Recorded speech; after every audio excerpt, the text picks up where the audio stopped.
Hi friends, welcome back to Manasa recipes. Today tasty and healthy recipe వచ్చేసి ఈ సీజన్లో దొరికే ఫ్రెష్ వెజిటేబుల్స్తో ఫ్రెష్గా వెజిటేబుల్ పచ్చడి అని ఏంటి అనుకుంటున్నారా?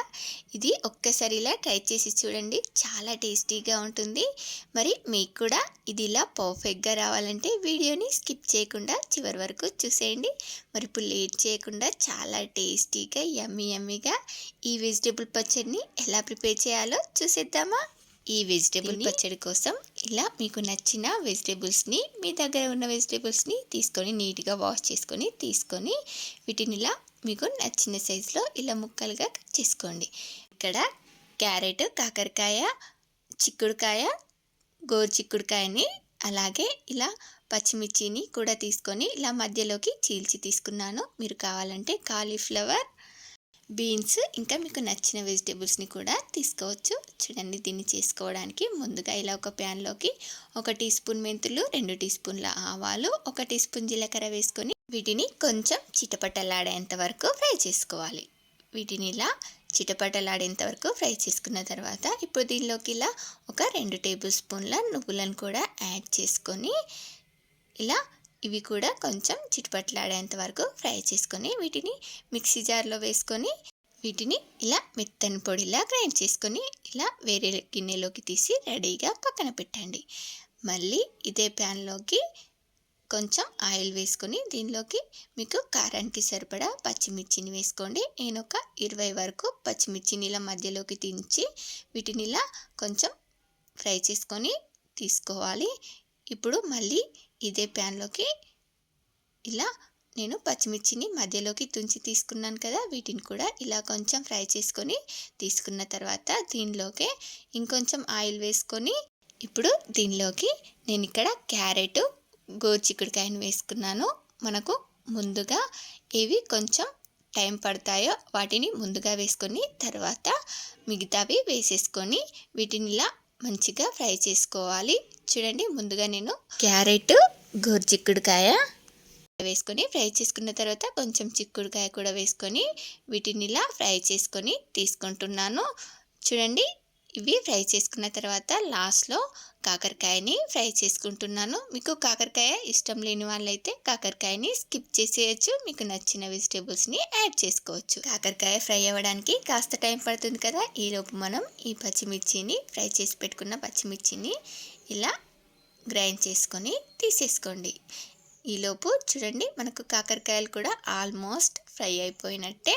ఇలా వీటిని కూడా ఫ్రై చేసుకున్న తర్వాత ఇప్పుడు వీటిని కూడా తీసి రెడీగా పక్కన పెట్టేయండి. నెక్స్ట్ మళ్ళీ ఇదే ప్యాన్లోకి తాలింపు కోసం ఆయిల్ని వేసేసుకుందాం. నేను ఇక్కడ 1.5 గ్లాస్ వరకు పల్లి నూనెని తీసుకుంటున్నాను. ఇలా పచ్చళ్ళకి పల్లి నూనె అయితే టేస్ట్ బాగుంటుంది. ఆయిల్ వేడైన తర్వాత ఇలా 1 టేబుల్ స్పూన్ ఆవాలు, జీలకర్ర వేసుకొని ఇవి కొంచెం ఇలా చిటపటలాడిన తర్వాత దీనిలోనికి కచ్చాపచ్చాగా దంచిన వెల్లుల్లిని వేసుకొని కొంచెం ఫ్రై చేసుకున్న తర్వాత దీన్ని స్టవ్ ఆపేసి ఇది గోరువెచ్చగా అయ్యేంత వరకు చల్లారనివ్వండి. ఇది చల్లారేలోపు దీనిలోనికి ఇలా నేను ఒక 15 నిమ్మకాయల్ని ఇలా కడిగి తుడిచి ఆరబెట్టుకొని తీసుకున్నాను. చూడండి, ఇప్పుడు వీటిని ఇలా మధ్యలోకి కట్ చేసుకొని అన్నింటిని కూడా ఇలా మధ్యలోకి కట్ చేసుకొని వీటి నుండి నిమ్మరసాన్ని తీసేసుకోండి. నిమ్మకాయల్లో నుండి పూర్తి రసం రావడానికి ఇలా ఒక చిన్న టిక్కు పిండిన నిమ్మకాయల్ని మళ్ళీ 2 వప్పుల్ని పెట్టుకుంటూ ఇలా పిండితే దీనిలో ఉన్న పూర్తి నిమ్మరసం వేస్ట్ అవ్వకుండా వచ్చేస్తుంది. చూడండి, ఈలోపు మనకు ఈ తాలింపు కూడా గోరువెచ్చగా అయింది కదా. ఇప్పుడు దీనిలోకి మనం తాలింపులోకి ఫ్రై చేసి పెట్టుకున్న వెజిటేబుల్స్ అలాగే ఈ మసాలా పేస్ట్లు అన్నీ వేసుకొని కొంచెం పసుపు, మనం ఇందాక పిండుకున్న నిమ్మరసాన్ని కూడా యాడ్ చేసుకుంటున్నాను. నేను ఇక్కడ గ్లాస్తో కొలిచి తీసుకుంటున్నాను, ఎందుకంటే సాల్ట్ కూడా మెజర్ చేసుకోవడానికి. నిమ్మరసం ఎంత వేసుకోవాలో కరెక్ట్ కొలతతో చెప్పాలంటే ముందుగా ఫ్రై చేసుకున్న ముక్కల్ని ఒక బౌల్లోకి వేసుకొని మనకు ముక్కలు మునిగేంత వరకు నిమ్మరసం యాడ్ చేసుకుంటే మనకు నిమ్మరసం కరెక్ట్గా సరిపోతుంది. ఆ తర్వాత మిగిలిన మసాలాలు తాలింపుని వేసేసుకొని కలిపేసుకోవచ్చు. కానీ నేను ఇక్కడ అన్నీ డైరెక్ట్గా ఇలా స్టీల్ గిన్నెలోనే వేసుకుంటున్నాను కాబట్టి ఇలా అన్నింటినీ వేసేసుకున్నాను తాలింపులోనే.